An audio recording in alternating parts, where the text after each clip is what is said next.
Salut à tous, bienvenue sur les Sentiers du Réel. Je m'appelle Alexis et comme prévu ou pas du tout, je ne sais plus ce que j'ai raconté la dernière fois, nous revenons dans cette rubrique cinéma derrière l'écran avec Greg. Vous avez apprécié la première vidéo justement de ses analyses de films. Il nous avait éventuellement aussi parlé de ses synchronisations qu'il vivait quotidiennement. Aujourd'hui, il va nous parler d'un seul film parce que il y a énormément à dire.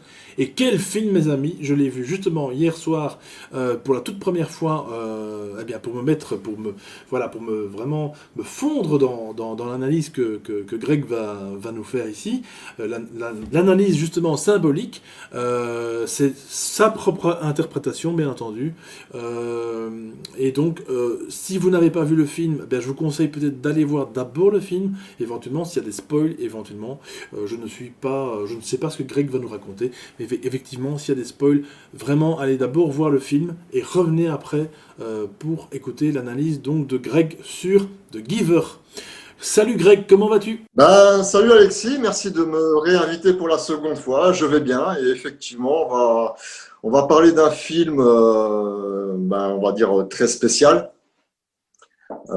parce que tu l'as regardé hier soir et moi je l'ai regardé à nouveau hier soir parce que j'avais fait un premier décryptage et qui était un petit peu simpliste parce que bon, il y a quelques années de ça quand même et quand on évolue à travers notre compréhension, et effectivement, j'ai vu des choses que j'avais pas vues la dernière fois dans mon premier décryptage et j'ai tout réécrit. Ça, c'est très, très, très, très bien, comme tu dis. On évolue avec son temps, on se remet toujours en question. D'ailleurs, je le dis souvent, hein, remettons-nous en question très, très, très, très souvent afin de pouvoir justement évoluer, de voir beaucoup plus les choses dans leur ensemble, choses qu'on n'aurait pas vues de la même manière il y a 10 ans, par exemple, il y a 5 ans. Alors, justement, ce film, The Giver, ou The Giver, c'est The Giver, je pense qu'on dit, c'est Le Passeur en français. C'est un film qui date de 2014, qui a été réalisé par un réalisateur que je ne connaissais pas du tout. Vous allez voir, en tout cas pour les personnes ici qui ont déjà vu ce film, vont comprendre que ce n'est pas en réalité un film, c'est plutôt presque un documentaire reportage. C'est ce que je disais justement avec Greg hors antenne. C'est formidable, il y a tellement de choses à décrypter. Alors pour les personnes qui sont déjà un petit peu érudites dans tout ce qui est un peu symbolique, on va dire ésotérisme, etc.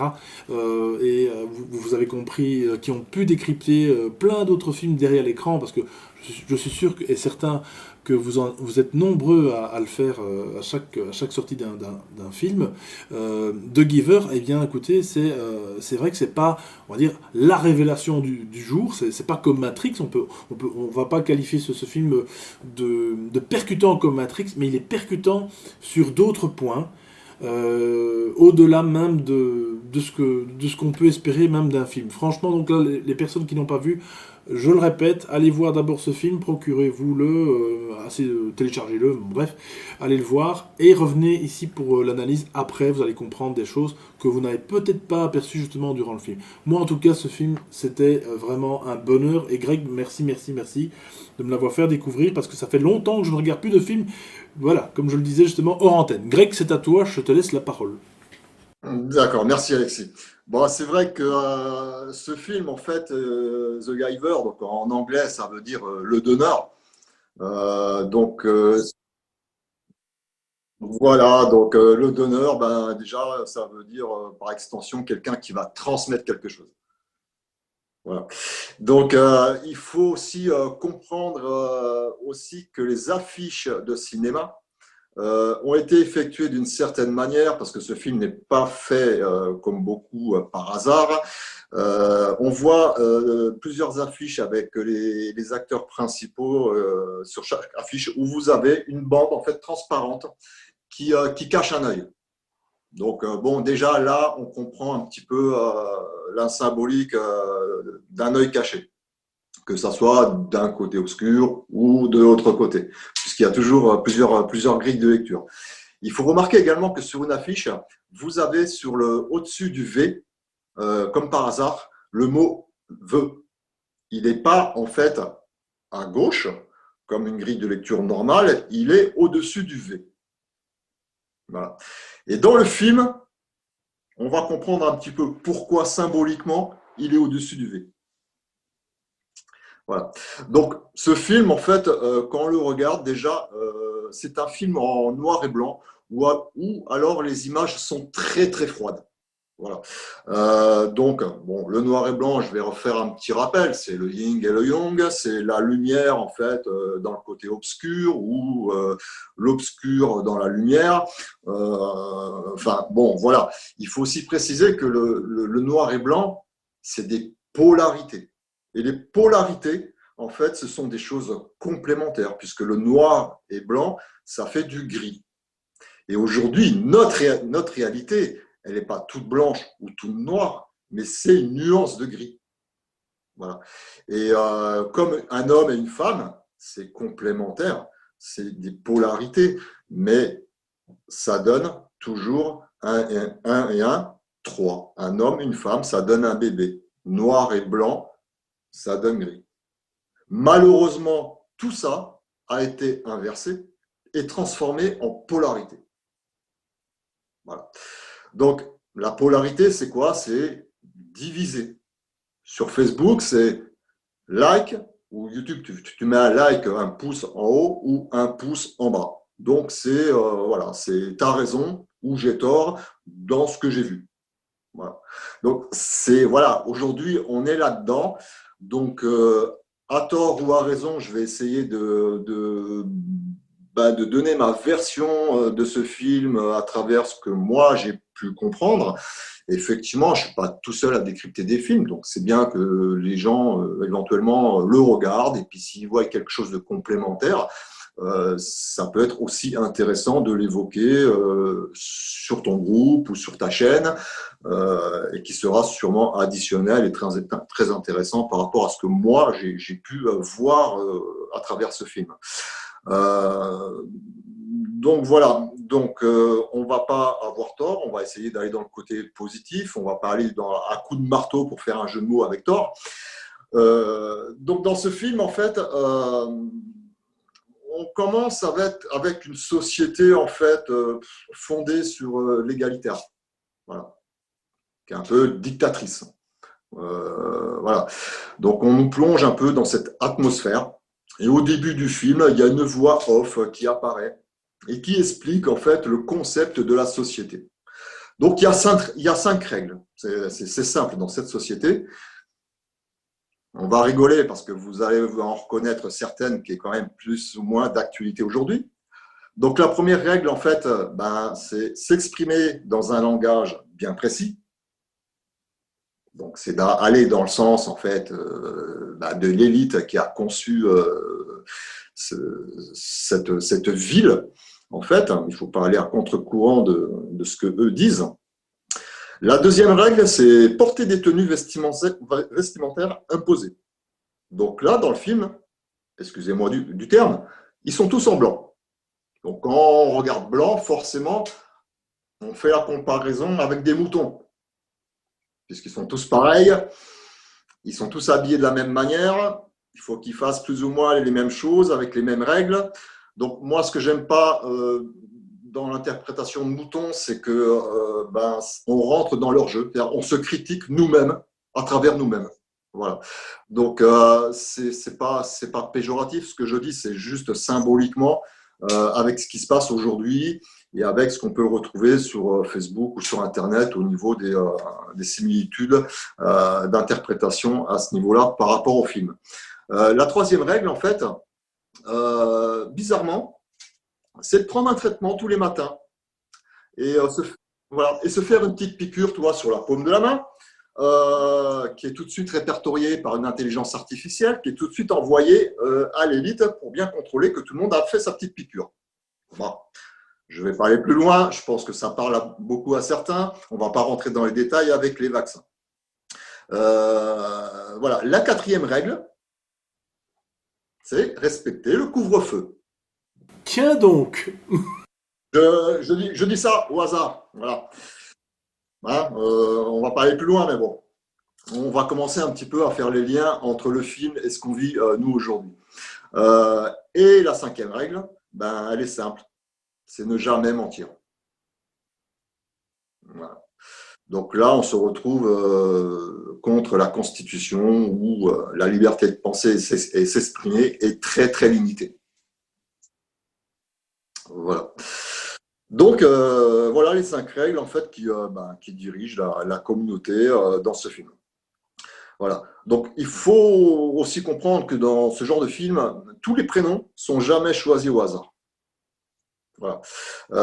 Et ça, dans beaucoup de films, parce que celui qui a fait ce film-là, forcément, c'est un initié, voire un visionnaire. Parce qu'à l'époque, 2014, euh, pour en arriver à vivre ce qu'on vit aujourd'hui, il y a quand même de grandes similitudes dans ce film. Voilà. Donc, l'acteur principal, il s'appelle Jonas. Voilà. Et l'acteur principal, Le nom du personnage, en fait, hein, c'est ça. Hein. voilà, le nom du personnage, ouais. Donc Jonas, en fait, en voix off, on nous explique que c'est quelqu'un de différent. Voilà. Pourquoi? Parce que quand ils expliquent en voix off au début du film, Jonas regarde en fait les arbres. Donc il commence à regarder la nature. Donc on peut l'interpréter qu'il a déjà une connexion avec la nature dans le lieu où il vit. Le problème, c'est que dans le film, en fait, ce sont des faux arbres. À un moment donné, on voit en fait des gens qui sont en train d'accrocher les branches, mais peu importe, lui, il regarde en fait les arbres. Comme certaines antennes de GSM, par exemple, voilà. Voilà. C'est des faux arbres.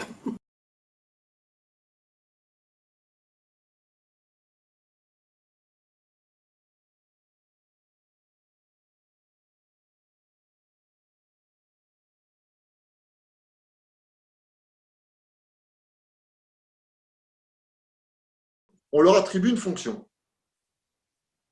Voilà. Donc, en fait, ils passent de l'adolescence, quelque part, une étape, à la vie d'adulte, où ils vont avoir une fonction bien précise pour le déroulement de cette société, qui en fait est une cité, une ville qui est perchée sur un grand rocher, où mécaniquement, on ne peut pas aller plus loin que ce rocher.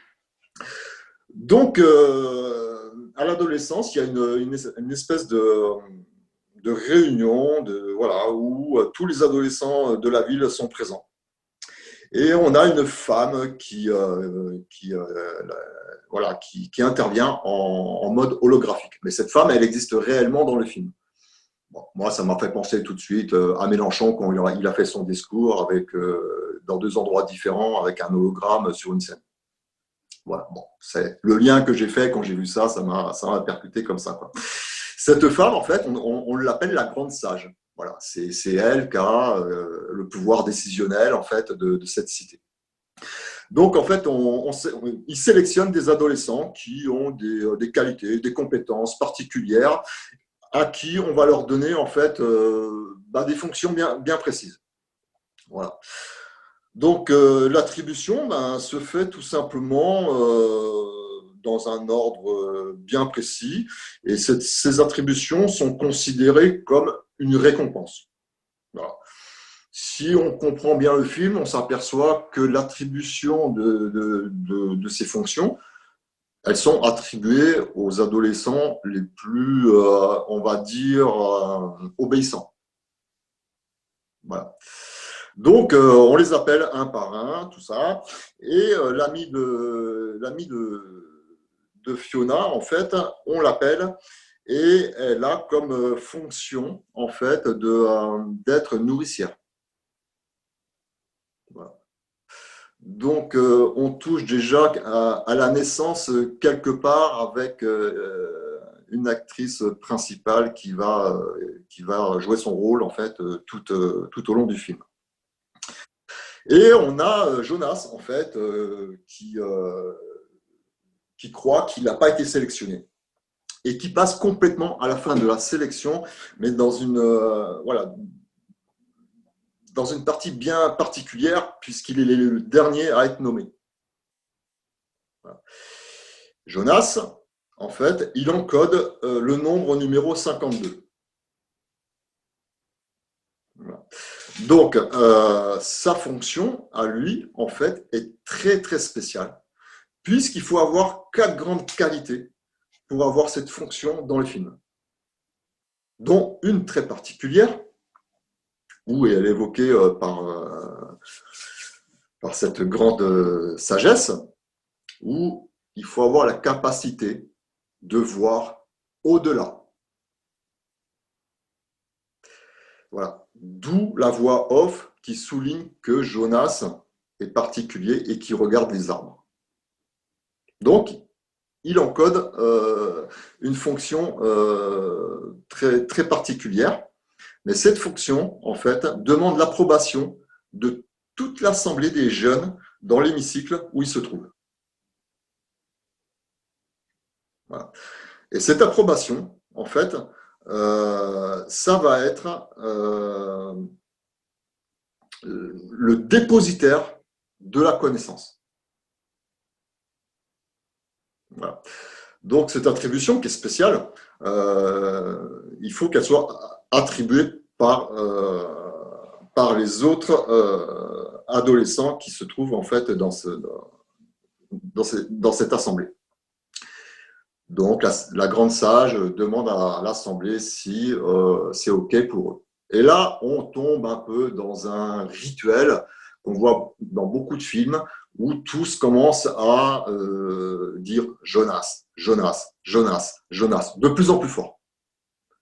Voilà, ça c'est un rituel qu'on retrouve dans beaucoup de films où quand le chef ou voilà motive ses troupes, et ben ça y est, on acclame, c'est du rituel et on acclame le prénom de la personne qui elle va impulser la bataille ou qui va impulser en fait une volonté pour se battre comme dans Independence Day par exemple. Voilà. Donc, le dépositaire de la connaissance. Donc, ça veut dire qu'en fait, il a été choisi pour être initié par un passeur. C'est-à-dire que dans le film, on appelle l'acteur principal qui transmet toute la connaissance du passé un passeur, pour pas dire initié quelque part. Voilà. C'est voilà. Donc, en fait, il va donc prendre ses fonctions. Mais avant de prendre cette fonction, il retrouve en fait ses amis, donc Fiona, et un autre ami à lui qui a eu la fonction en fait d'avoir la responsabilité de surveiller la cité avec des drones. Bon, voilà, ça me rappelle quelqu'un entre guillemets qui est très proche de moi qui fait la même chose. Voilà. Donc, en fait, juste avant cette prise de fonction, donc ils sont contents, ils sont fiers, comme quelqu'un en fait qui va voir devant son lycée qu'il a eu le bac. Voilà, c'est la même scène, sauf qu'ils sont trois. Donc, trois, je rappelle, le V est mis en valeur au départ dans le titre du film. Donc, on va penser obligatoirement triangulation. Et ils en parlent devant une fontaine. Et cette fontaine, en fait, bizarrement, est triangulaire. Et pour en fait fêter ça, ils décident en fait de rentrer à l'intérieur de cette fontaine. Voilà. Donc, voilà. Ils sont contents, ils rentrent dans cette fontaine et ils en ressortent trempés. Voilà. Mais ce qu'on voit également à l'écran, c'est que pendant qu'ils sont dans la fontaine, nous avons un drone de surveillance qui sont au-dessus, mais qui lui est également triangulaire. Voilà. Moi, ce que j'ai pensé à ce moment-là, et ça reste que mon interprétation, c'est qu'en fait, il passe du stade adolescent au stade adulte avec cette prise de fonction. Donc pour moi, c'est un baptême. C'est un baptême par l'eau. Voilà, pour moi, voilà, c'est un passage en fait d'une partie de sa vie à une autre partie où là, ils vont rentrer vraiment en fonction pour rendre service, entre guillemets, à cette cité. Voilà. Et Fiona, en fait, dans son numéro, puisqu'il passe par numéro, porte le numéro 104. Donc, je répète, 104, et Jonas 52. Je vous expliquerai Ils ont, pourquoi je ils m'arrête. ont des numéros justement comme dans la série Le Prisonnier, entre parenthèses. Voilà. Et ensuite, dans le film, en fait, euh, vous avez, pour faire court, en fait, une scène qui suit derrière où on voit donc Jonas au sein de sa famille, chez lui, avec un bébé dans une couveuse. Et son père, spontanément, en fait, l'appelle Gabriel. Gabriel, voilà. On va partir dans les archanges, hein. C'est pas anodin, c'est pas Jean, c'est pas Antoine ou autre, c'est Gabriel.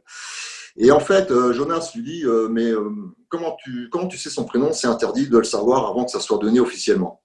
Et puis son père, bon, il dit, oui, bon, je l'ai su, voilà, bon, ça passe un petit peu comme ça, sous le coude. Et puis son père, il dit une phrase bien précise, en fait, il lui dit, parce que le bébé est un peu faible, et puis dans ce film, quand il y a un bébé qui est un peu faible et qui meurt, tout simplement, il passe ça comme un échec de naissance. Gabriel est un peu faible, mais il est là, il est présent. Ils l'ont accepté, c'est pas un échec. Et le père dit tout de suite, Gabriel, sois fort. Donc là, moi, ça fait tilt, ça fait référence à l'archange Gabriel, forcément, voilà, qui domine, entre guillemets, quoi. Et il y a aussi donc Fiona, qui a une particularité. Certains comprendront, je ne vais pas l'expliquer parce que ça serait un peu long à expliquer. Fiona est rousse aux yeux bleus. Donc j'invite les gens à remonter un petit peu dans le temps et à voir à quoi correspond une rousse aux yeux bleus. Voilà. Et donc voilà, bah, on retrouve ces trois jeunes gens en fait qui sont avec leur nouvelle fonction et qui vont commencer un petit peu leur périple à travers leur film. Donc voilà, donc Jonas en fait va appliquer sa nouvelle fonction, mais cette fonction en fait l'exempte des 5 règles. Donc, il a le droit de faire ce qu'il veut, y compris mentir. Donc, c'est quand même étonnant pour quelqu'un qui va être dépositaire de la connaissance, qu'on lui octroie ses avantages. Quand on y réfléchit, c'est pour aller dans le sens de l'élite, pour pouvoir mettre en place une continuité de cette application, de cette société qui fonctionne d'une manière et pas d'une autre. Moi, à cet instant, ça me fait tout simplement penser à la planète des singes, où les sages, en fait, ont leur rouleau sacré. Et ils ont instauré, en fait, une communauté bien précise, avec des lois bien précises. Mais les sages connaissent la vérité et le monde d'avant avec les humains. Voilà. Mais tout ceci est caché. Donc voilà, donc en fait Jonas prend ses fonctions et il se rend en fait dans un espèce maison en pierre ou un temple qui est vraiment au bord de la falaise. Et pour rentrer, il doit faire mettre l'œil en fait dans l'appareil en fait qui permet d'ouvrir la porte. Et à ce moment-là, l'intelligence artificielle dit bienvenue monsieur le dépositaire de la mémoire. Et là il rentre. Donc il ne sait pas dans quoi il va rentrer, mais il rentre. Et il rentre bien sûr dans une bibliothèque. Voilà. Donc toujours la bibliothèque qui fait référence à la connaissance. Jonas il rentre, il regarde, il ne sait même pas ce que c'est un livre. Voilà. Ce sont la communauté voit en noir et blanc. Ils ne voient pas en couleur. Voilà, c'est quand même important de le dire. Les seules scènes qu'on voit en couleur dans le film, ce sont des visions. Voilà. Parce que en fait, le passeur, donc celui qui va initier Jonas, va tout de suite le prendre et va lui demander de se rapprocher de lui et de tendre les mains. Et lui va lui prendre les mains. Et à partir de là, il y a un pouvoir psychique qui s'active et il lui donne accès à des visions. que lui ne comprend pas au départ. La première vision, il se voit en train de faire de la luge. Il descend à travers une montagne et il y a un chalet en bas où il aperçoit une famille dans ce chalet. Voilà, c'est la première vision qui est en couleur que Jonas vit à travers son initiation. Pardon.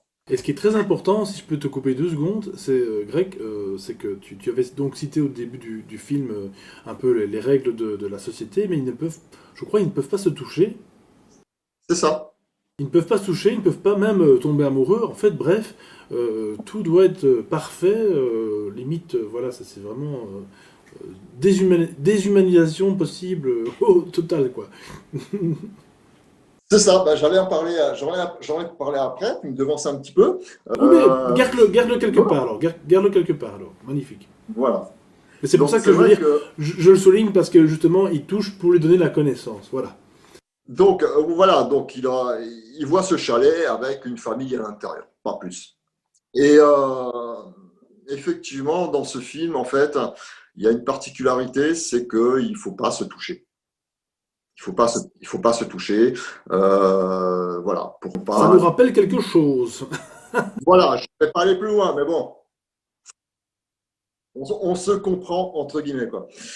Et, euh, et Jonas, euh, voilà, il subit un peu les choses au départ.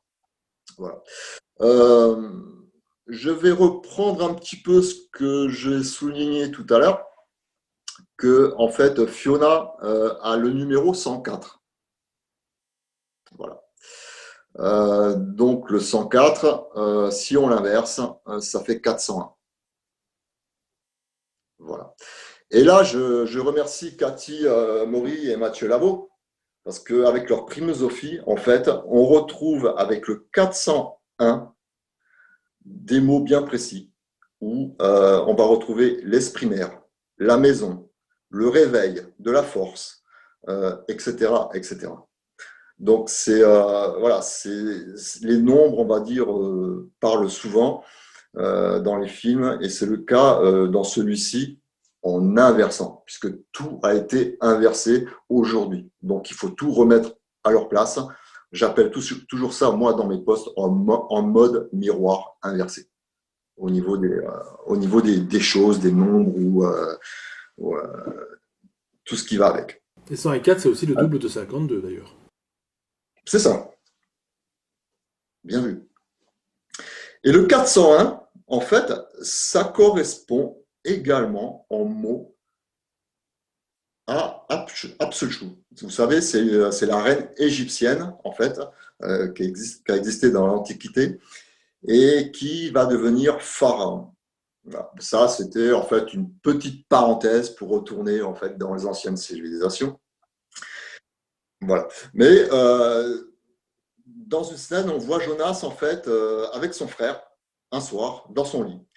Et Jonas s'aperçoit qu'il a la même marque de naissance que lui. C'est-à-dire il a un point, une espèce de grain de beauté, une tache sur son avant-bras. Et il voit que son frère Gabriel a la même. Voilà, donc il prend le bras de Gabriel pour bien regarder cette tâche. Et effectivement, cette tâche est identique. Gabriel, dans son couffin, il a une peluche. C'est un éléphant. Mais la mémoire a tellement été oubliée ou effacée volontairement que toute cette communauté donne le nom de hippopotame. Voilà. Donc, on se retrouve avec un animal qui, à la base, s'appelle un éléphant et qui, au final, dans cette société, on lui donne le nom d'hippopotame. Bon, il y a beaucoup de choses de similitudes à travers notre période actuelle. Si on retourne dans un lointain passé, on va s'apercevoir qu'il y a beaucoup de choses, qui ont été, on va dire, changées volontairement. À suivre. Voilà, dans cette scène également, elle est filmée d'une certaine manière et on voit derrière le mur, le seul éclairage qu'il y a dans la chambre, éclairé par-dessous un arbre en décoration. Et cet arbre, on le voit partout sur Facebook, c'est l'arbre de la connaissance. Voilà, c'est presque le logo des santé du réel. Voilà. On voit cet arbre, on devine tout de suite, ah ben on fait le lien, c'est l'arbre de la connaissance. Voilà. Il est bien éclairé, il est bien visible dans cette scène, je pense pour bien le montrer, quoi. Donc après, bon, le passeur il continue avec les visions de Jonas.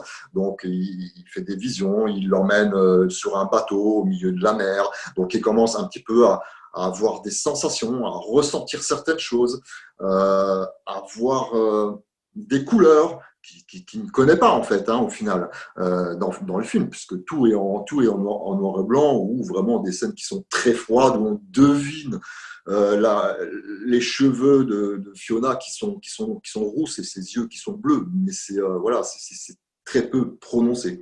Et de retour de cette vision, en fait, dans la bibliothèque, instinctivement, il devine une couleur grâce à un fruit qu'il y a dans la bibliothèque. Il y a un panier, il y a des fruits. Il dit, ah, mais c'est la couleur rouge. Je vous laisse deviner quel fruit c'est. Il est bien en évidence sur la fiche, c'est une pomme. Donc la pomme, forcément, ben, voilà, on fait référence à la pomme de Adam et Ève, à la pomme de pin qui est devant le Vatican, qui par extension va nous faire basculer ben, dans l'œil, en fait, hein, l'œil qui va voir le visible, enfin l'invisible dans le visible. Dans la glande pinéale, forcément, la connaissance.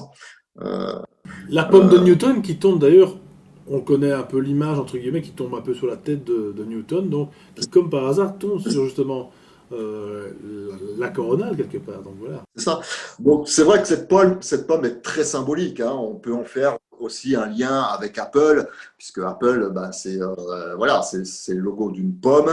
Euh, Croqué, donc Croqué, croqué.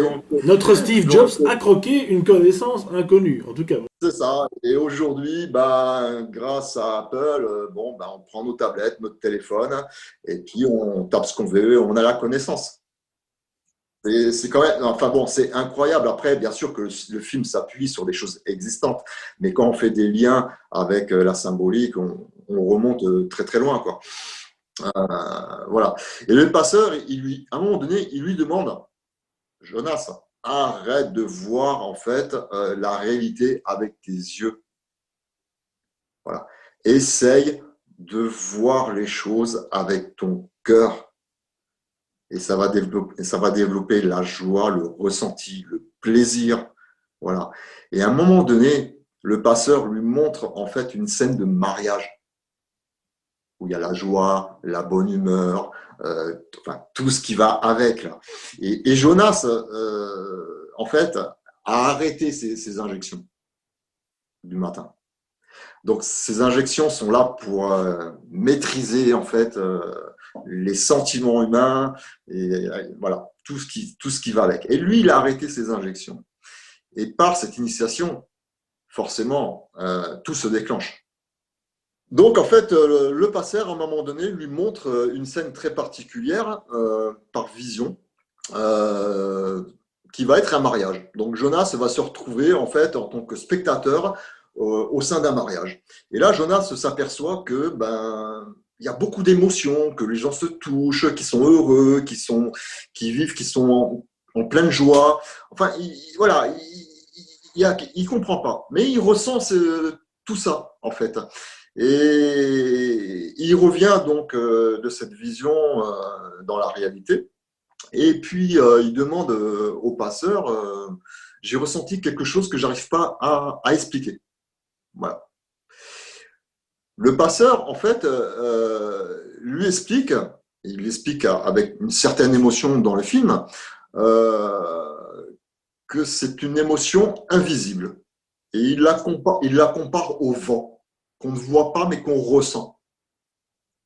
C'est une belle image quelque part dans le film de dire, voilà, voilà, pour faire comprendre les choses, que c'est comme le vent, on ne le voit pas, mais il existe, il est là, il est avec nous.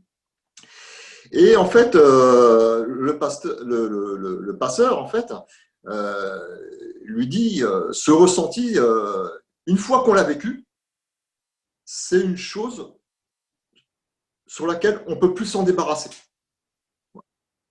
Il dit, c'est une fois que l'esprit l'a vécu, il n'y a aucune explication concrète de cette chose. Et là, Jonas lui pose la question, il lui demande, mais c'est quoi cette chose? Le passeur lui répond avec beaucoup d'émotion, Jonas, c'est l'amour. Voilà. Donc ça, c'est un moment très fort puisque Jonas découvre en fait cette sensation qu'il ne comprend pas et le passeur lui explique que de toute façon, une fois qu'on a touché à ça, qui est du sacré, on ne peut plus l'enlever de l'esprit. Donc c'est vraiment une scène qui est belle en soi, qui est courte, mais qui est très parlante sur le fond des choses. Voilà. Et après, bon, bah, forcément, Jonas, dans son évolution d'initiation, il regarde son amie Fiona plus du tout de la même manière.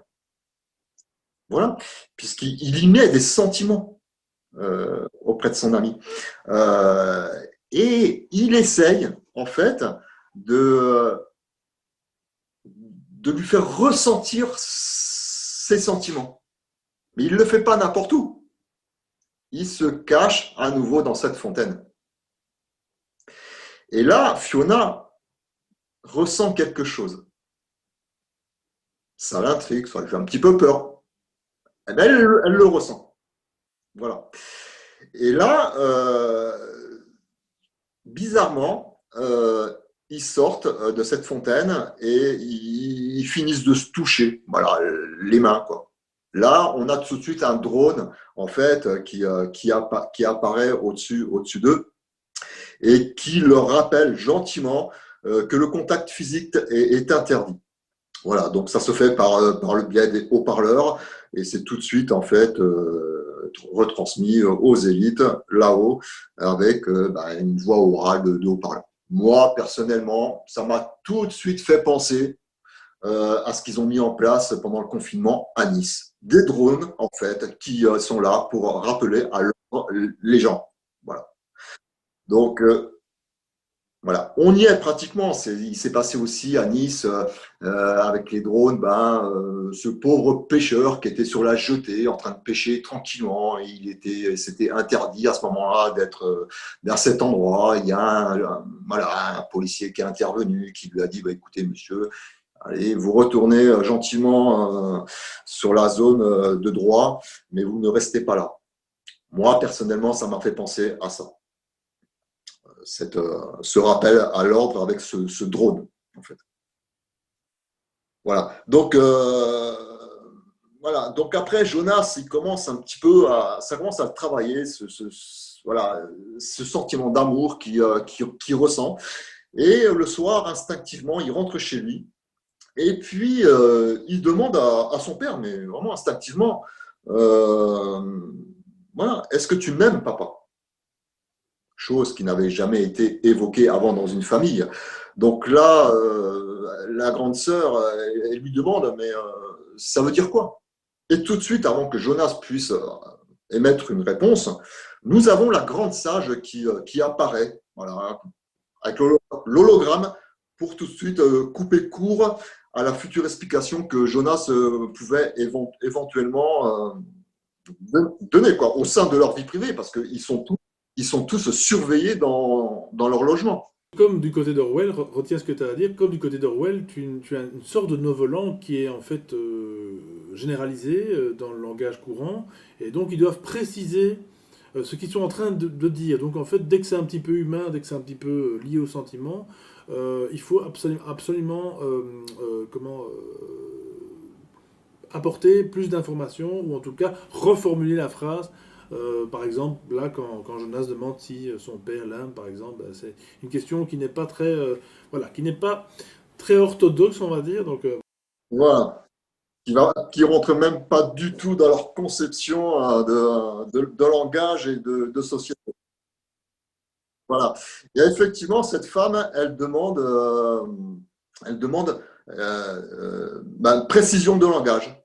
Et, et voilà. Et elle explique que, en fait, ce terme aimé n'existe plus et qu'il n'a aucun sens au sein de la communauté actuelle. Voilà. Donc déjà, là, tu te dis, waouh, comment a été transformé l'humain, quoi. Et elle répond, le mot adéquat, en fait, par rapport à ce qu'il vient de dire, c'est acceptation et fierté. Donc, ces mots, pour moi, n'ont rien à voir avec le mot amour. On est dans l'utilité des choses. Tu vois, acceptation et fierté, tu fais quelque chose, bah, tu es bien accepté, et puis tu dois être fier de ce que tu as fait. Voilà. Donc on est voilà, dans la conception de cette cité, on va dire, totalitaire et exécutif par rapport à ce que tu peux effectuer depuis ta naissance jusqu'à la fonction qu'on t'a établie à ton adolescence pour rendre service à la société. Moi, je l'ai compris comme ça en tout cas. Tu vois. Voilà. Donc, Jonas, en fait, voilà, il continue dans cette voie-là et il va voir son frère la nuit et il va essayer de lui transmettre voilà, cette vision d'amour, voilà, de ressenti. Mais Gabriel, il est tout petit, hein, il a 3 ou 4 mois, pas plus. Hein. Voilà, c'est vraiment un bébé. Et ben, il réussit à lui transmettre une vision d'amour avec l'affection d'un chien. C'est ce que voit Gabriel. Tu vois. Donc, et en plus, le chien, c'est pas un gros chien, c'est un chien bébé, en fait. Donc, voilà, ça permet à Gabriel d'être au même niveau que l'animal qui est en vision par rapport à lui, quoi. Et puis, bon, ben, de fil en aiguille, dans le film, l'apprentissage quand même de Jonas, il se corse. Parce que là, il voit le côté positif, le bien-être, l'amour, les émotions. Il découvre tout ça, tout ce qui est agréable chez l'humain. Par contre, le passeur est obligé de lui montrer le côté négatif. Voilà. Et ça, il est obligé d'y passer pour comprendre la totalité des choses de la vie, comment elle était avant. Voilà. Donc là, malheureusement, Jonas voit la guerre entre les humains, voit les humains en train de tuer les animaux. Enfin bon, on ne va pas rentrer dans les détails, on sait très bien de quoi est fait notre réalité. Malheureusement, aujourd'hui, heureusement, il y a un côté aussi très clair qui existe, et heureusement qu'il est encore là, pour combattre ce côté obscur qui s'amplifie malheureusement tous les jours, surtout en ce moment. Voilà. Donc là, Jonas, en fait, il a une nouvelle émotion. Voilà, il commence à avoir peur. Il ne connaît pas la peur. Et la peur, en fait, commence à le dominer. Et en plus, cette peur le fait culpabiliser par rapport à ce qu'il a vu, tout ce qui était positif. Voilà, il est en train de se paralyser avec cette peur et culpabiliser en plus, à savoir que aussi bien le passé a pu être merveilleux, mais il y avait aussi le retour de la médaille à côté. Voilà. Tout ce qui est en fait négatif. Donc le problème, il est où? Le problème, c'est un petit peu ce qu'on vit aujourd'hui. C'est-à-dire qu'on fait peur aux gens, on les culpabilise pour, on va dire, les orienter d'une certaine manière et qu'ils acceptent au final ce qu'a décidé les gouvernements ou le gouvernement français, à tort ou à raison. Mais au final, on nous dirige d'un côté et pas de l'autre. Vers une sortie à eux. Voilà. Voilà. Donc c'était juste une parenthèse pour faire le lien entre le film et la réalité aujourd'hui, parce que quand j'ai regardé le film comme toi, Alexis, au même moment hier soir, je me suis dit, bon, à l'époque, c'était un film un peu, pas de science-fiction, mais voilà, bon, on allait dans l'exagération de la société. On s'aperçoit qu'aujourd'hui, ce film, moi j'appellerais ça plus un film d'anticipation, parce qu'il date de 2014. Voilà. Donc bon, c'était une parenthèse par rapport à notre réalité. Voilà, donc quand on poursuit le film, euh, on s'aperçoit que Jonas, en fait, il veut arrêter son initiation. Il a trop peur. Voilà. Il est bloqué, il veut arrêter, il veut tout laisser tomber. Il dit non, moi, ça m'a fait peur, ça. Voilà. Et c'est vrai que c'est pas un problème. Mais l'être humain est fait d'une manière qui prend toujours la solution de facilité et de rapidité pour un confort moral, en fait. Voilà. C'est-à-dire qu'en fait, soit on fait simple et puis on part dans quelque chose de confortable moralement. Soit effectivement, on va commencer à se compliquer la vie pour comprendre certaines choses et aller un petit peu plus loin pour des questions existentielles qu'on peut tous se poser aujourd'hui et comprendre voilà, les choses qui n'ont pas forcément été dites ou cachées volontairement transformés dans leur interprétation. Donc voilà, on appelle ça une zone de confort. Moi qui forme les commerciaux, je leur dis, les gars, vous avez un cercle, vous êtes au milieu, et ben le cercle en fait définit votre zone de confort. Je fais ce cercle, il faut le traverser parce que vous avez des capacités aujourd'hui pour faire un objectif que vous pensez réalisable, mais pas au-delà. Et je leur dis, moi, mon boulot, avec les bonnes méthodes et les bonnes techniques, c'est d'aller au-delà de ce cercle. Voilà. Et pour faire un parallèle professionnel, j'en ai surpris plus d'un qui, au final, me dit oh, mais Greg, jamais j'aurais cru que j'étais capable de faire autant de contrats ou autant de chiffres. Voilà. Et la parabole est la même dans le film, puisque voilà, la peur paralyse, la culpabilité arrive, Jonas veut se remettre en fait dans une zone de confort, et puis il s'aperçoit que c'était pas aussi mal en fait de la manière dont on l'avait inculqué dans cette société. Seulement, arrive Fiona. Et Fiona lui demande de continuer parce qu'elle a eu ce petit ressenti, cette petite vibration que lui a transmis Jonas sous cette fontaine. Voilà. Donc, Fiona, en fait, le persuade de continuer. Voilà. Donc, ils passent un pacte ensemble. Jonas accepte. Symboliquement, Jonas lui remet la pomme rouge entre les mains. Voilà. Donc là, on est bien dans la symbolique de la pomme, de la connaissance.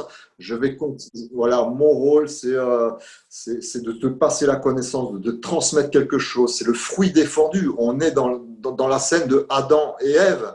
Parce que ce qu'il faut savoir, c'est que quand il va dans la bibliothèque, on voit une grande baie vitrée arrondie. Et la seule chose qu'on voit à travers cette vitre, à travers les nuages, c'est un arbre. Donc on est bien dans la conception de Adam et Ève, l'arbre, la pomme, l'amour, le fruit défendu, la connaissance. Voilà, on est vraiment là-dedans à ce moment précis du film, parce que les scènes s'enchaînent de cette manière pour que ceux qui arrivent à comprendre et à voir percutent ces scènes. Il n'y a pas besoin d'être initié pour comprendre à quoi correspond la pomme, l'amour. Enfin bon, voilà, pour moi, c'est une évidence visuelle qui est automatique avec la glande pinéale et tout ce qui va avec, le troisième œil, voir l'invisible à travers le visible, parce que c'est la qualité primordiale qu'on demande à Jonas pour avoir cette fonction. Voilà. Donc malheureusement, Jonas, il va un peu trop loin et un peu trop vite dans son initiation. Et ça commence à déranger l'élite. La grande sage commence un petit peu à vouloir freiner les choses parce qu'il va trop vite. Et le passeur, au bout d'un moment, voilà, lui explique qu'il y a eu un dépositaire de la connaissance qui l'a précédé. Mais il lui dit que c'était une femme. Voilà. Et cette femme, en fait, a voulu aller trop vite dans la connaissance et qu'elle a échoué. Voilà. Mais là où c'est intéressant, comme dans tous les films, c'est comment elle s'appelait, cette femme. Et là, je ne vais pas rentrer dans le détail des prénoms, ça va parler à beaucoup. Elle s'appelait Rosemary. Voilà. Moi, je dis rien, mais bon, je dis ça quand même. Et puis en plus, il y a une histoire avec un bébé. Voilà, donc il y a effectivement un bébé, on retrouve Fiona qui est rousse aux yeux bleus, enfin bon, ceux qui, voilà, il y en a certains qui comprendront tout de suite. Euh, voilà.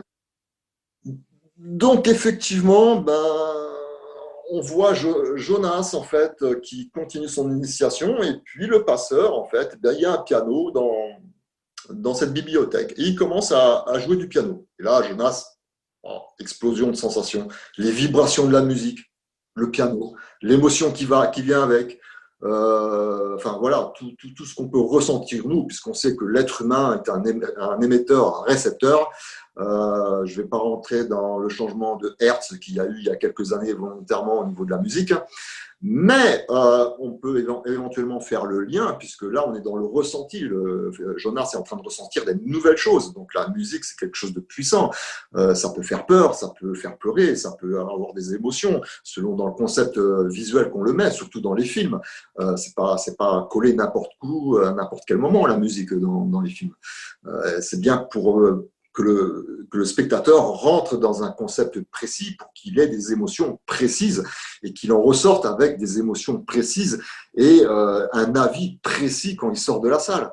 C'est-à-dire que soit on ressort excité parce qu'on a vu Rocky, soit on ressort en chialant parce qu'on a vu un film romantique ou d'amour. Enfin bon, on a plusieurs sortes de grilles de lecture, ce qui fait que quand on sort d'un cinéma, on peut sortir énervé, avec beaucoup d'émotions, ou en pleurant.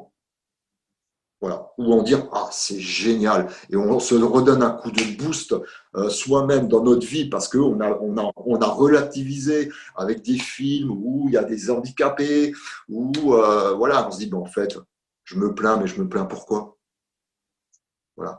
Donc les films aussi c'est un vecteur émotionnel important, c'est aussi un vecteur qui permet aux gens de les remettre en place. Parce que bien souvent, aujourd'hui, c'est pas aujourd'hui, c'est que aujourd'hui on fonctionne avec l'ego.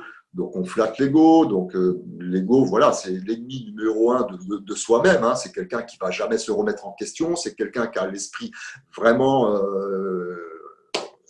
pas fermé, mais vraiment dans des lignes, on va dire, bien définies et qui ne veut pas se remettre en question. Moi, j'ai la chance d'avoir fait un travail où commercial, on se remet en question tous les jours, tous les jours, tous les jours. On repart de zéro pour faire du chiffre. Voilà.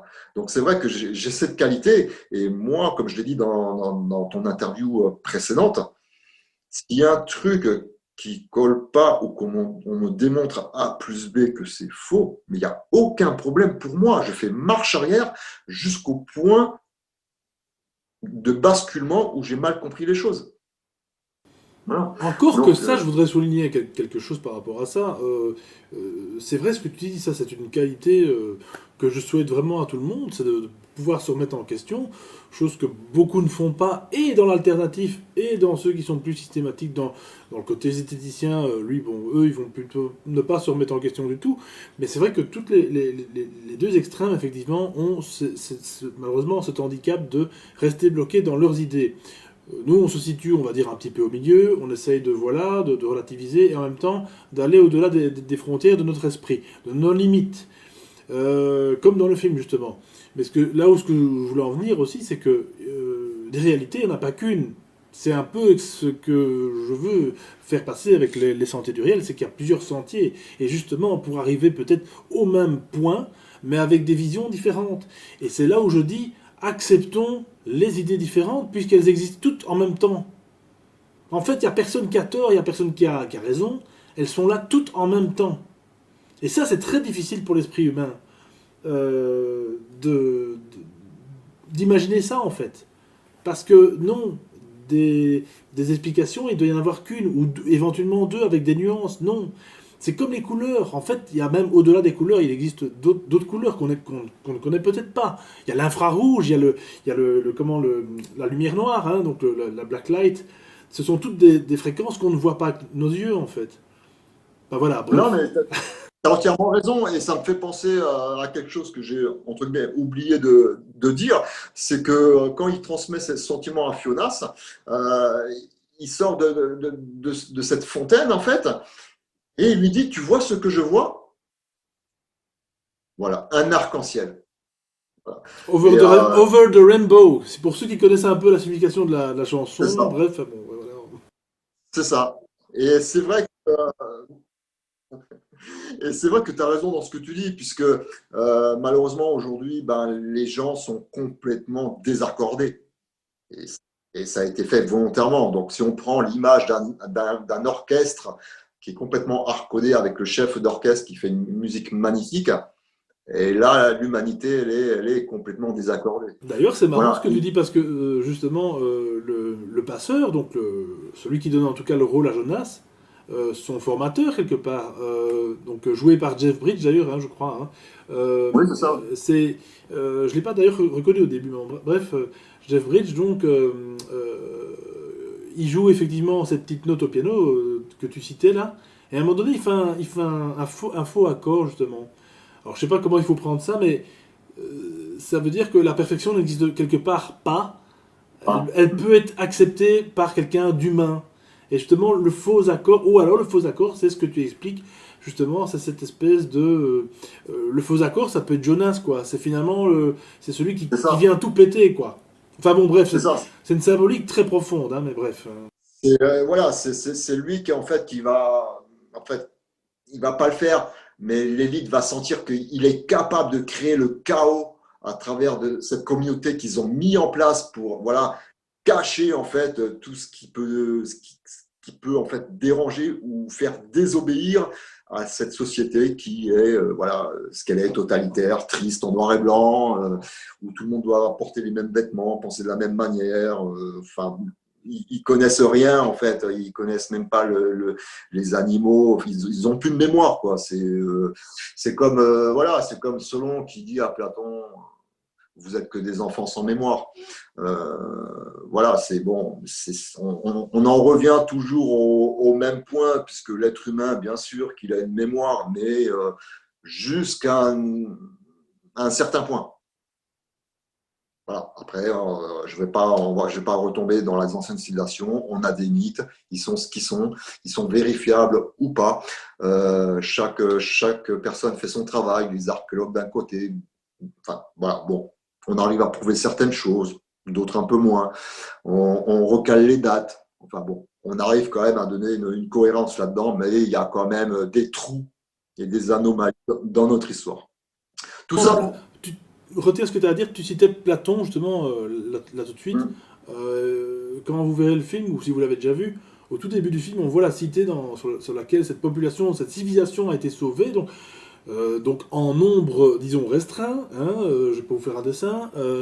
Donc cette civilisation qui a été donc sauvée, en tout cas sur le haut de cette montagne, ressemble étrangement à, d'ailleurs, ben, petit coucou à Sandbody, un arbre géant. Ah, voilà, c'est une ça. souche. En fait, tu as entièrement raison, Alexis, parce que cette vision qu'on a, elle existe en photo sur Facebook.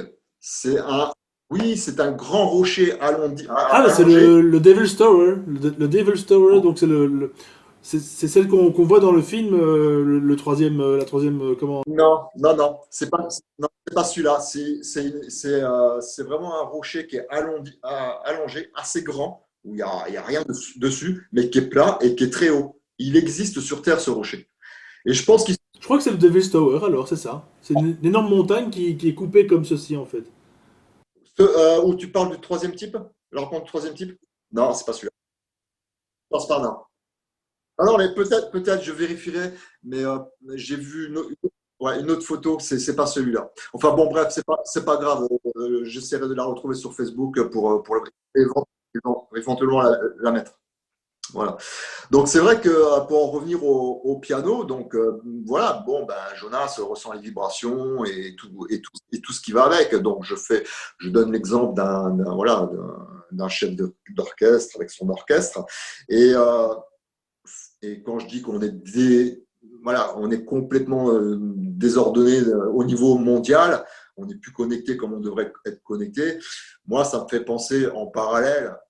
à la nouvelle technologie qui est en train de se mettre en place, la 5G, voilà, qui va nous empêcher encore plus de ressentir les vraies vibrations qu'on devrait avoir en soi afin de les transmettre et être en accord avec ses congénères, tout simplement. Là, on est en train de faire tout l'inverse, mais c'est fait, on va dire entre guillemets, c'est fait volontairement ou pas. Mais on en arrive à un point où il faut inverser les vibrations qui sont actuellement à travers le monde parce qu'on va finir par se taper dessus au final. Voilà. Donc, tout ça pour en revenir à la bibliothèque où on voit donc le passeur, hein, Jambridge, qui est sur une échelle en haut en train de chercher un livre et il fait une petite boutade à Jonas et il ouvre le livre et sans le faire exprès, on voit un papier qui tombe et Jonas le ramasse et il s'aperçoit que c'est une carte. Et sur cette carte, bizarrement, en fait, on voit, ils appellent ça un triangle de rocher. On est toujours dans la triangulation. Ce film, en fait, reste dans la triangulation, que ce soit au niveau de son titre avec le V qui est beaucoup plus prononcé que les autres lettres, la fontaine, les drones, le triangle de rocher. Et en fait, Jonas explique au passeur que son ami, qui est en responsabilité des drones de surveillance, a vu ces rochers. Donc là, ça surprend un petit peu le passeur parce que lui, il le voyait que sur la carte. Il ne savait pas forcément que ça existait. Donc Jonas lui donne la confirmation qu'il existe bien. Et autour de ce rocher, en fait, il y a un mur, symboliquement. Voilà. Et ce mur, en fait, c'est la limite, en fait, où son ami a le droit d'aller avec le drone. Voilà. Il ne peut pas aller plus loin, en fait, en réalité, pour surveiller cette communauté. Et à ce moment-là,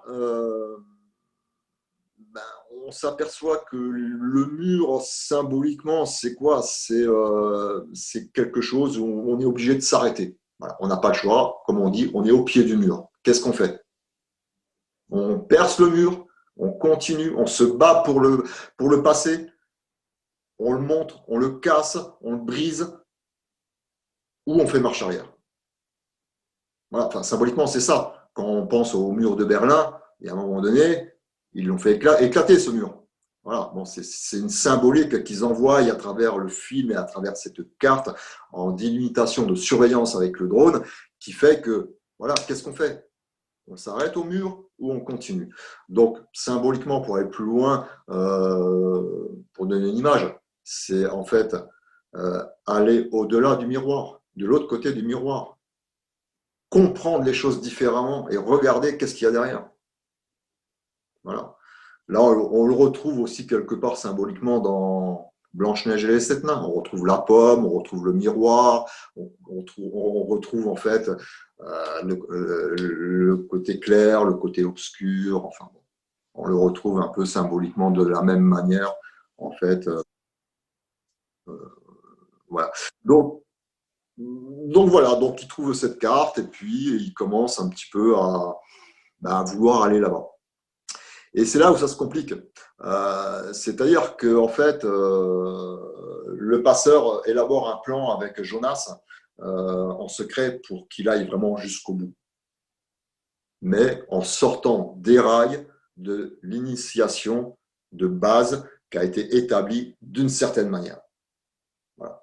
Donc le passeur lui donne des conseils, ils établissent un plan, mais tout de suite, en fait, ils sont découverts et le plan, en fait, est tout de suite mis à jour. Donc là, qu'est-ce qui se passe? Il y a le passeur, on vient l'arrêter, il se retrouve en prison. On l'isole. Voilà. Et Jonas, lui, continue. Et en fait, l'élite commence à comprendre que Gabriel est un danger parce qu'il a trop de potentiel. Donc en fait, ils commencent à emmener Gabriel. Ils le suppriment de la famille de Jonas. Ils le remettent dans le laboratoire. Voilà. Donc Gabriel se retrouve dans un laboratoire. En même temps, le passeur se retrouve dans une forme de prison. Il est isolé. Et Jonas se retrouve seul, voilà, face à lui-même et à l'initiation qu'il a eue jusqu'à maintenant avec le passeur. Et là, donc, en fait, ils élaborent un plan, Fiona et Jonas élaborent un plan pour récupérer Gabriel dans le laboratoire. Et là, en fait, ce plan est simple. En fait, ils mettent en place le vol de 2 couveuses. Donc, une couveuse vide et la couveuse où il y aura Gabriel. C'est un peu comme les camions Brinks. Hein. Si on veut braquer un camion Brinks, il y a toujours un camion qui sert de l'heure et un camion qui est rempli d'argent. Voilà. C'est une réalité, c'est pas un secret pour personne. Hein. Et donc, juste avant ça, la dernière vision que donne le passeur à Jonas en hologramme, c'est-à-dire qu'il demande à l'intelligence artificielle une extension de mémoire, et le passeur lui montre en fait son père avec 2 bébés. Et puis Jonas, naturellement, il fait « Ah, encore des jumeaux, c'est chouette !» Seulement, il ne comprend pas que c'est lui d'un côté et qu'il a eu un frère de l'autre côté, qui est décédé parce qu'il n'a pas survécu à l'injection. Il était trop faible. Donc lui, il comprend que son père l'a tué quelque part. Mais le passeur lui dit, non, il n'a pas cette notion de tuer. Pour lui, c'est en fait un échec de naissance. La parenthèse que je vais faire, c'est que c'est sur le mot jumeau. Donc, certaines personnes comprendront ce que je veux évoquer en parallèle avec les anciennes civilisations, où il y a toujours 2 frères, où les versions diversent un petit peu, mais il y a 2 frères toujours qui se battent l'un contre l'autre pour une prise de territoire.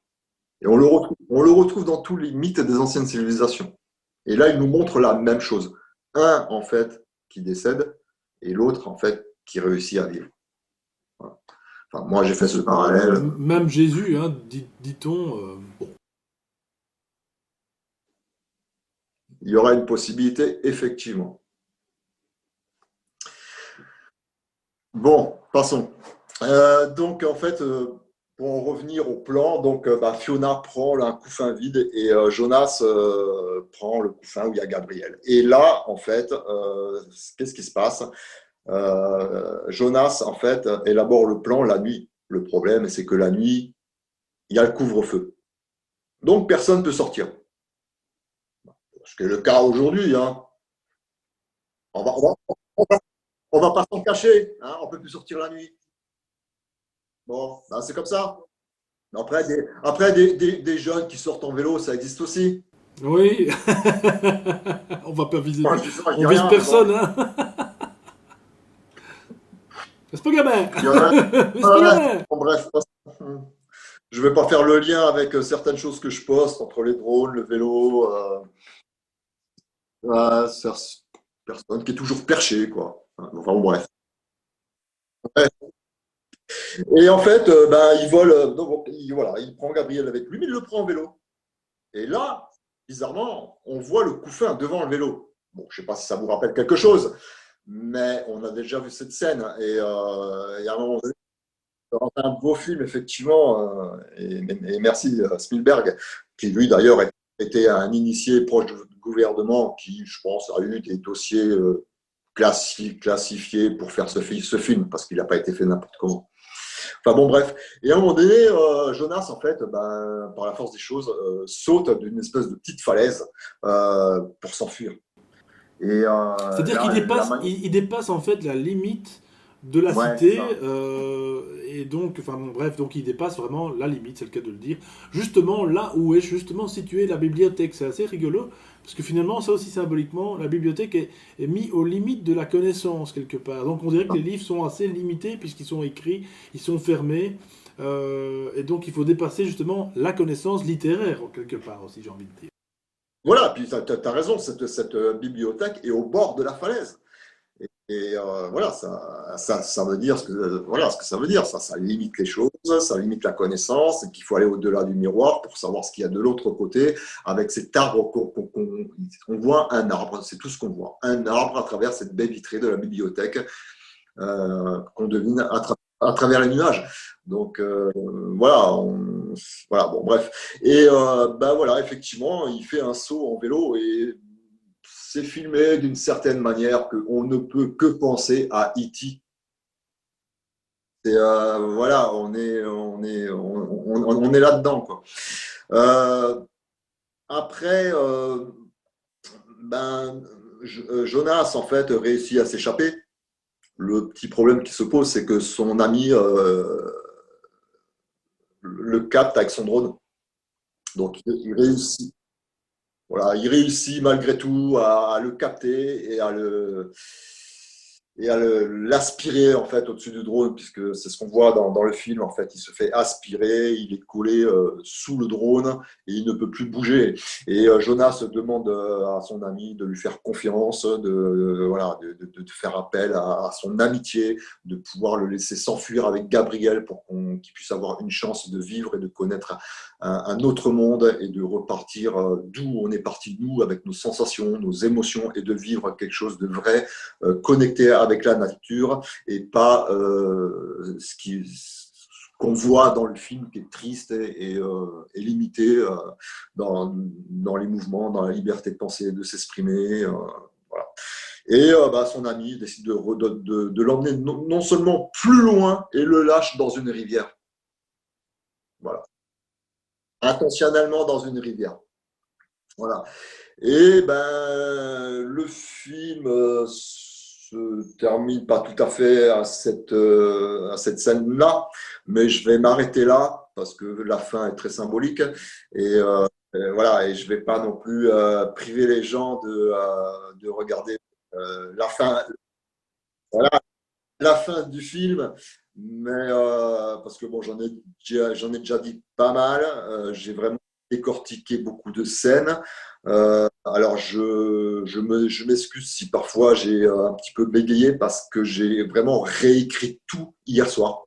Je suis reparti de zéro avec ce film, contrairement avec l'ancien post que j'avais écrit pour être voilà, le plus juste voilà, dans ce film avec ma compréhension, la, la symbolique qu'il y a et bah, l'évolution que moi j'ai fait entre la date de mon décryptage et ce nouveau décryptage que je ne maîtrise pas entièrement parce que c'est la première fois que je le réécris, que je le lis, que je le remets à l'écran. Donc je m'excuse s'il y a eu des petits. Il n'y a pas à t'excuser, tu nous as fourni justement une analyse toute fraîche, d'ailleurs si fraîche que justement cette vidéo sort bah, 2 jours après son tournage, donc ça c'est vraiment plus frais que ça, on ne veut pas.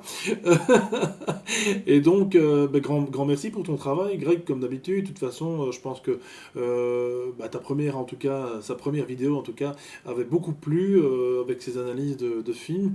Et bah, de toute façon, comme tu le sais, tu es toujours le bienvenu pour un énième film, il n'y a pas de souci. C'est pas ça qui manque au cinéma de Hollywood ou même côté étranger, hein, ou plus proche de nous, même français, pourquoi pas, ou belge, bref. Donc, Et effectivement, ben, dans ce film, il y a aussi un passage, toujours dans cette bibliothèque, où le passeur explique à Jonas que tout est contrôlé génétiquement. C'est-à-dire qu'on a des femmes en fait, qui sont dédiées à ces fonctions-là, qui sont dédiées à des mères porteuses. Et en fait, tout est contrôlé et maîtrisé génétiquement au niveau des naissances. Et c'est pour ça qu'on voit un laboratoire à un moment donné rempli de couffins et de bébés à l'intérieur. Et c'est pour ça que dans ce film également, ils prennent les choses d'une manière où ils disent, voilà, les bébés, ils naissent, ils vivent, ou les bébés, c'est un échec à la naissance. Voilà. Ils le disent enfin, c'est dit tout simplement, bêtement dans ce film, mais ça a quand même une importance, parce que si on fait le lien avec aujourd'hui, il faut savoir que les gens qui ont vraiment de l'argent peuvent, sur commande, commander ben, le QI, la couleur des cheveux, la couleur des yeux. Enfin, génétiquement, l'homme sait le faire, ça, et ça a été évoqué plusieurs fois à la télé.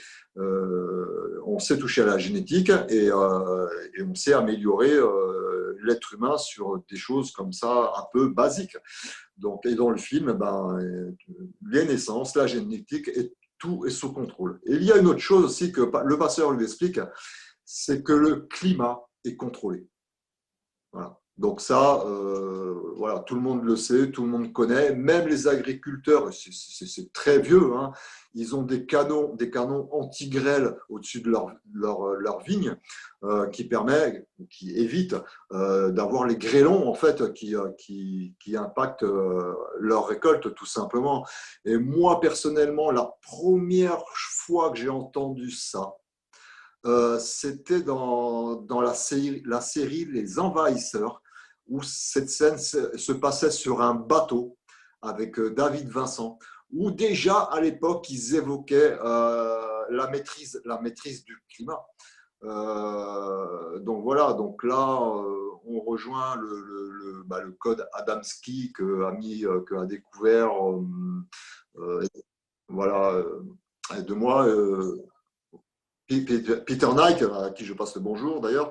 Voilà, donc c'est vrai que le climat aujourd'hui, on le sait, on peut le modifier, on peut parler de chemtrail, on peut parler de beaucoup de choses, mais aujourd'hui on a la technologie voilà, pour un climat particulier, on va dire ciblé ou pas, mais on sait le faire. Voilà, donc c'est vrai que ce film regroupe beaucoup de choses dans lesquelles on vit aujourd'hui, quoi, à bon escient ou à mauvais escient.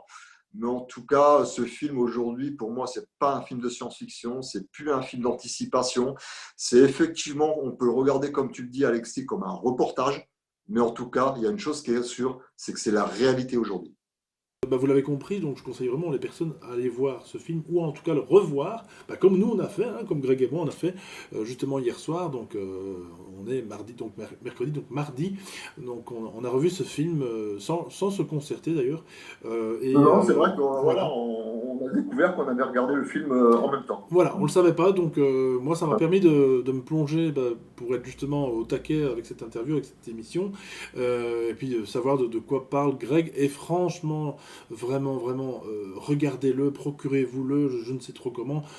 Bon, bref, vous l'avez compris, il y a moyen de le prendre sur internet quelque part, sûrement. Mais vraiment, c'est super, c'est même limite, c'est ce que je disais hors antenne, c'est pas un film pour moi, c'est presque un documentaire, reportage. Enfin bref, vous l'aurez compris, regardez-le, c'est plein d'émotions, plein de sens cachés. Greg vous en a donné Et je voulais une juste partie. dire,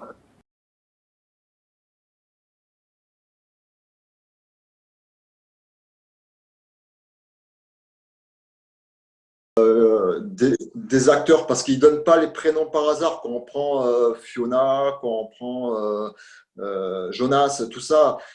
Jonas, bon, je connais bon, regardez, vous avez Jonas, regardez en faire une extension d'où vient l'origine des prénoms, comme Johan. On a, je crois, Johan dans Origine avec Karine et Sophie. Donc, Johan, ben, il faut remonter à Joanny. Je vous laisse remonter jusqu'où ça va. Karine, ben voilà, c'est pour ça qu'on comprend tout de suite dans ce film comment ça va se finir, parce que Sophie, c'est la sagesse, c'est le côté spirituel, c'est Sophia, c'est la Vierge, c'est Marie, c'est Isis, c'est voilà, c'est quelque chose de sacré ce prénom. C'est Origine. Moi, c'est le film qui m'a fait le plus vibrer, c'est Origine. Euh, je suis en train, en fait, de recomposer le décryptage de ce film avec, avec ce que j'avais fait à l'époque, parce que là, il y a eu du vécu personnel qui a été vraiment très, très fort. Et j'ai des photos à l'appui qui correspondent exactement au nombre qui montre dans le film. Et je vais pas, et je le montrerai après parce que j'ai des captures d'écran et ces nombres sont pas là visuellement par hasard. Mais pour en revenir au prénom, pour faire court, c'est qu'on a Joanne, on a Karine, on a Sophie. Karine, en fait, ça veut dire bien aimé, aimé. Voilà, c'est bien Karine dans sa définition, c'est bien aimé. Sophie, c'est la sagesse. Donc, on a d'un côté Sophie et Karine, et quand on comprend le film dès le début, il y a deux femmes. On sait avec qui il va finir. et que Sophie, c'est le spirituel sacré, c'est quelqu'un qui est là mais qui n'existe pas ou qui ne va plus exister. Voilà, et quand on comprend en fait la propriété des prénoms, des nombres, plein de choses, euh, on devine comment le film va se dérouler. D'accord, ok, magnifique. Ça m'intéresse ça, ce sujet d'ailleurs sur les prénoms. On en fera, j'espère, un jour une émission avec quelqu'un. J'espère que quelqu'un pourra en parler éventuellement. Bah écoute, tu es le bienvenu pour parler de pourquoi pas e-origine la toute prochaine fois, hein, c'est quand tu veux. Tu es le bienvenu, Greg. Alors par contre, on va quand même rappeler que tu as une page, oui, tu as aussi un groupe que tu as mis au point. Est-ce que tu veux un peu nous en parler sur Facebook? Alors, c'est vrai que bon, mon mur, beaucoup le connaissent. C'est mon mur personnel. Voilà, on est toujours face à un mur avec euh, ce qui va avec. Et oui, après, j'ai recréé un groupe avec Fabien Pardo, Franck Fernandis, Joël Barleben. Donc, voilà, c'est études, secrets, mystères et décryptage des anciennes civilisations. Alors, je tiens à préciser que il est très récent ce groupe, hein, il a 2 mois et demi, 3 mois. Donc, il y a deux choses, c'est qu'on aborde des sujets qui ne sont pas abordés dans des groupes similaires. Voilà. Et qu'on va limiter en fait le nombre de membres. Là, pour l'instant, on doit être à 550, 600. Voilà. Mais je pense qu'on va limiter à 5000, pas plus. Alors peut-être ça peut paraître beaucoup pour certains, mais les deux groupes l'ancien que j'avais créé et l'autre qu'on m'avait donné en charge, voilà, on est monté très, très rapidement. Voilà, le premier est aujourd'hui à 30 000 membres. Le second que j'ai créé techniquement, enfin bon, bref, je ne vais pas redire ce que j'ai expliqué pourquoi, le comment de ce groupe. Voilà. On- il était monté à 10 000 en 1 an et demi. Bon, après, celui-là qui monte plus lentement, plus vite, j'en sais rien, peu importe, le nombre n'est pas important. C'est-à-dire on va cibler sur la qualité. Voilà. Voilà, voilà, donc voilà, c'est secret, études, mystères et décryptage des anciennes civilisations. Je pense que tu mettras le lien. Tout en description, absolument. Et Voilà, il y a plein de gens très connus, alternatifs, qui sont déjà au sein de ce groupe, puisque à chaque fois que je change de groupe, ces gens connus qu'on voit sur beaucoup de chaînes suivent ou adhèrent à nouveau à la création de ce groupe. Mais bon, je le répète, on traite vraiment de sujets que des groupes similaires ne traiteront pas. On peut, voilà, on va aller dans le côté aussi bien spirituel que ésotérique, que numérique, que décryptage, tout en allant aussi dans le traditionnel, hein. On est ouvert à tout. Alors, ce qui permet encore une fois de pouvoir comprendre un sujet sous toutes ses facettes, justement, avec plusieurs lectures. Et c'est important, c'est vraiment ça que je soutiens sur cette chaîne, et ce que Greg est en train de nous expliquer quelque part, c'est que vraiment, il ne faut pas voir tel sujet d'une manière ou d'une autre. Il faut le voir vraiment sous tous ses angles, si possible, et aller sur tous les sentiers, voilà, pour avoir plusieurs, justement, informations qui, finalement, étayent l'une et l'autre, et on se rend compte qu'elles ne sont pas séparées, mais au contraire, bel et bien réunies, au même sein de la compréhension en tout cas. En tout cas, grand merci pour Greg franchement pour cette émission et puis surtout pour avoir analysé ce film qui, je le rappelle peut-être, que j'en ai connu voilà, l'existence par tes soins. Je l'ai vu hier, j'en suis tout retourné. Alors je dis bien, hein, pour les personnes qui sont un peu érudites, qui ont un petit peu cette espèce de lecture que vous avez peut-être déjà tous sur cette chaîne. C'est pas un film qui va peut-être vous apprendre énormément de choses, mais elle va vous rappeler un petit peu à l'ordre de ce que nous étions, de ce que nous avons manqué, de ce que nous avons raté dans cette humanité justement qui est en train de disparaître à chaque minute qu'on parle, franchement, voilà, n'ayons pas peur des mots. Et donc, grand merci pour avoir vraiment parlé de ce film qui, pour ma part, encore une fois, n'est pas un film, mais vraiment presque un reportage, un documentaire. Et c'est vraiment ce que j'adore aussi dans ce film, c'est que c'est visible pour tous.